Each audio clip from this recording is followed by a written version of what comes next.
Avant de répondre à votre question, j'aimerais aussi apporter une précision. Parce qu'en fait, c'est deux livres qui s'appellent, Satanique Marabout Rex, quoi. Mais aujourd'hui, on va parler uniquement du livre Satanique Marabout, c'est-à-dire le Satanique Marabout Rex, Labyrinthe Zéro, Satanique Marabout. Bon, pour revenir à votre question, comme vous avez demandé, pourquoi ce livre? En fait, bon, c'est une question simple, mais aussi qui appelle et qui fait appel à des réponses complexes et labyrinthiques. On peut dire que pour répondre simplement et aller vite par possibilité, il y a, il y a un certain savoir-faire qu'a l'auteur qui explique pourquoi il a écrit ce livre et il y a d'autres raisons. Effectivement, peut-être au fur et à mesure, on va en parler plus profondément.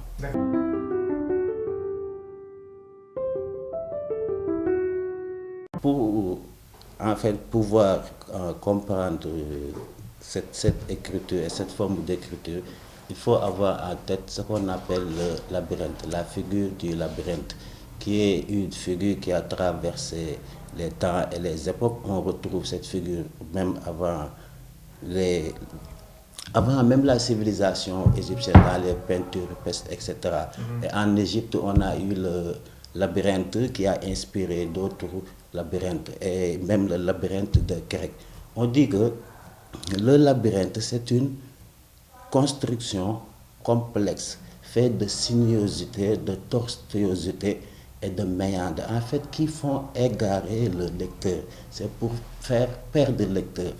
Puisque quand on revient au labyrinthe antique, c'est-à-dire de la mythologie, on dit que c'est une construction qui a été demandée par le roi Minos pour enfermer bon, un monstre que sa femme a, donné, a mis au monde. C'est un peu long l'histoire, mais je résume. Mais il a fait appel à Dédale, à l'architecte, pour qu'il lui construise une prison où on va chercher à cacher le monstre. C'est pour cela que Dédale, lorsqu'il construisait le labyrinthe, il a fait en sorte que quand on entre dans le labyrinthe et qu'on n'arrive pas à en sortir, déjà même, c'est défini comme un enclos de bois et de bâtiments disposés d'une manière que quand on y entre, une fois, on a pouvait trouver l'issue. Donc, c'est cela.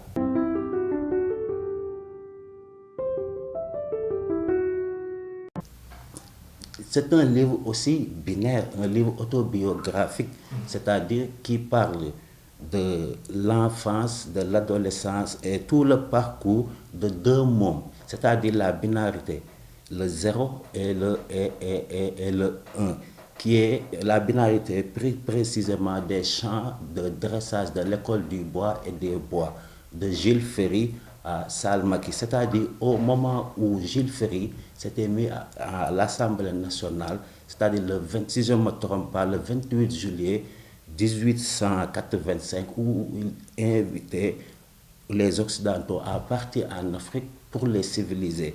Et l'autre borne, c'est le moment où l'ancien président avait installé en fait le parrainage, c'est-à-dire le 19 avril de 2018. C'est donc ces deux extrémités, la binarité de ce lieu commun qui débouche de ce lieu commun pour prendre en charge tout ce qui est binarité culturelle. C'est-à-dire, depuis le moment égyptien des installations aux abords et bords des civilisations du Méditerranée, où on avait les bateaux en bois de la civilisation méditerranéenne, qui sont des ressources de la surface, jusqu'à la période moderne où nous avons en fait d'autres types de bateaux, c'est-à-dire des bateaux en acier, en fer, qui sont des richesses du sous-sol. Là aussi, nous avons deux types de richesses. Nous avons les richesses de la surface, on peut en citer les bananes et les pommes, etc. Mais aussi il y a les richesses du sous-sol, le pétrole, le gaz, etc., etc. Et même pour terminer, je vais ajouter même que c'est c'est un livre même avant-gardiste, comme c'est un livre qui parle de la binarité. Aujourd'hui, quand nous regardons au Sénégal, nous avons au sommet de l'exécutif une binarité, c'est-à-dire le 0 et le 1 de l'exécutif. Comme, pardonne l'expression, on dit, j'ouvre les guillemets, d'une part le binôme couple dit Koromak et du Serigne Ngoundou. C'est-à-dire le Serigne Ngoundou en tant que numéro 1 de cette binarité avec son premier mandat et toujours avec les guillemets, et l'autre Koromak, c'est-à-dire le 0 de l'exécutif avec son 0 mandat présidentiel, en l'occurrence le premier ministre. Et aussi, en langage plus simple, Diomaye et Ousmane Sonko. voilà, le tandem, quoi, pour donner une image pour que les gens puissent comprendre ce qu'est la binarité. Et comme je dis, c'est une binarité de l'école du bois et du bois qui parle de l'escolarisation du môme Bassirou, c'est-à-dire du moment où il était parti de l'école de Madame Metchapa, du Moussé Samba Pagne et du directeur Sandiogu, au moment des épaulettes d'officiers pitres et d'officiers professeurs. L'officier professeur, c'est le professeur Bachir, Suleiman Bachir. Il y a cette binarité Bachir et Bassirou en tant que 0 et 1. Il y a aussi une autre binarité, la binarité du Pitre Jo Wakam en tant que numéro 1 et encore un autre professeur, le professeur Hussein Doukan en tant que numéro 0, etc.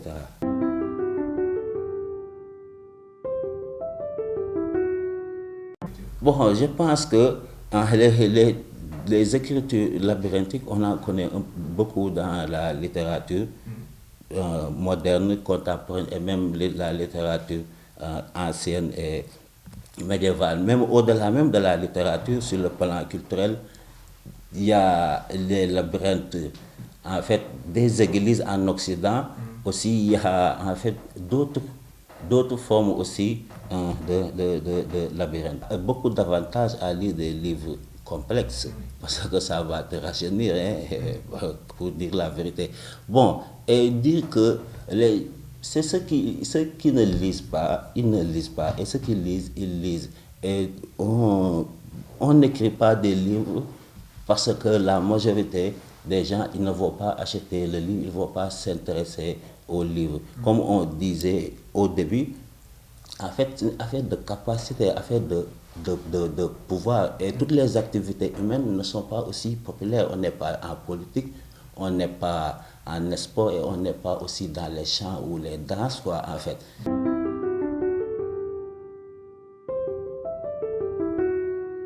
Vous et moi savons que vivre, c'est difficile.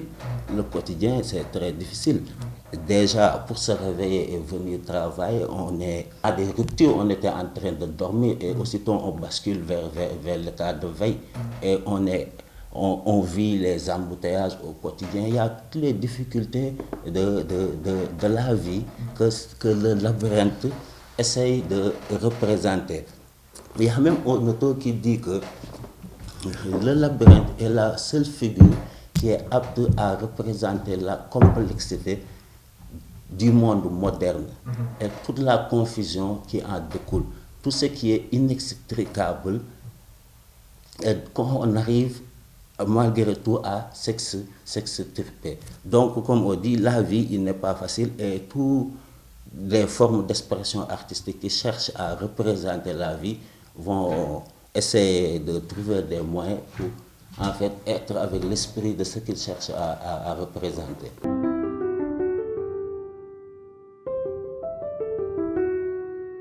Oui, merci aussi. Beaucoup de gens me demandent pourquoi ce titre, ceci et cela. Bon, comme je vous ai dit tantôt, c'est un livre binaire, un livre qui parle de l'opposition complémentaire. Comme on dit, dans l'armée, par exemple, quand les soldats ils forment leur rang, il y a la binarité. Ils vont chercher celui qui est le plus grand, ils l'amènent devant et ils l'appellent le de base. Celui qui est le plus petit, il l'amène derrière. ils disent que c'est le courteau. C'est-à-dire, ils sont opposés. Et donc, ce titre, il est aussi un titre pour marquer la rupture pour aussi signaler l'opposition avec le Serigne Saint. C'est-à-dire, le Serigne Saint, c'est celui qui apprend comment philosopher en islam, comment philosopher, autrement dit, dans la piété ou dans la sainteté. Mais alors que le satanique marabout, il est opposé à celui-là. C'est même sa négation et son binôme. Et on dit que la négation d'une chose, c'est quand une chose est dans un point A, sa négation est dans la position opposée. Donc si le Serigne Saint est dans comment philosopher en islam, en piété, donc sa négation et son opposé est dans la position contraire. Il dit comment philosopher en mécréance. C'est pour cela que c'est un peu satanique. Et aussi, c'est un livre qui célèbre aussi la trahison de l'aimer. Les expressions de l'actualité politique, c'est un livre en fait qui réfléchit sur le rôle historique, entre guillemets, de ce qu'on a appelé la pute ou la prostituée dans la démocratie. C'est-à-dire, quel rôle historique a joué la garciété dans la démocratie, c'est-à-dire dans son origine grecque avec les Aspaties, les d'autres hectares et courtisanes. Et on voit, avec ce livre, on voit que, en fait, la démocratie est tout à fait liée avec la prostitution, les lupanards et les débauches. Ceux-là qui pensent que la démocratie se résume tout simplement à l'échiquier électoral, eux, ils n'ont pas bien compris la démocratie. Si on revient à Grèce toujours, la démocratie permet aux uns et aux autres de satisfaire leurs passions sexuelles comme ils l'entendent. Et d'ailleurs, les sophistes, pour revenir à l'opposition et la binarité, il y a la binarité entre les sophistes athéniens et Socrate. Il y a encore une autre binarité entre les forces dionysiaques et les forces apolliniennes.